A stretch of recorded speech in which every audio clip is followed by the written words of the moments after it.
ইয়েমেনের 2 বন্দরে হামলা চালিয়েছে ইসরায়েল। এতে 3 প্রকৌশলী সহ অন্তত 4 জন নিহত হয়েছেন।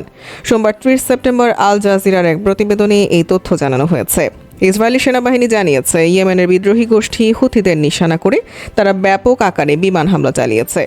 এর ফলে গাজা ও লেবাননে ইসরায়েলি হামলার তীব্রতার পরিপ্রেক্ষিতে বৃহত্তর আঞ্চলিক সংঘাতের আশঙ্কা আরও বেড়েছে।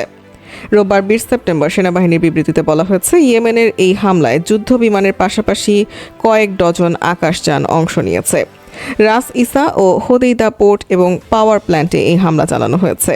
হুথিদের সংশ্লিষ্ট আল মাসিরাহ টিভি স্বাস্থ্য কর্মকর্তাদের বরাতে জানিয়েছে, ইসরায়েলের এই হামলায় অন্তত 4 জন নিহত হয়েছেন। তাদের মধ্যে 1 জন বন্দরের কর্মী এবং 3 জন বিদ্যুৎ প্রকৌশলী। স্থানীয়রা জানিয়েছেন, ইসরায়েলের এই বিমান হামলার কারণে হোদেইদা বন্দরের বেশিরভাগ এলাকায় বিদ্যুৎ বিভ্রাট দেখা দিয়েছে। এর আগে ইসরায়েলের বেন গুরিয়ান বিমানবন্দরে ব্যালিস্টিক ক্ষেপণাস্ত্র হামলা চালিয়েছে ইসরায়েল। এই ঘটনার একদিন পর ইয়েমেনে হামলা চালিয়েছে তারা।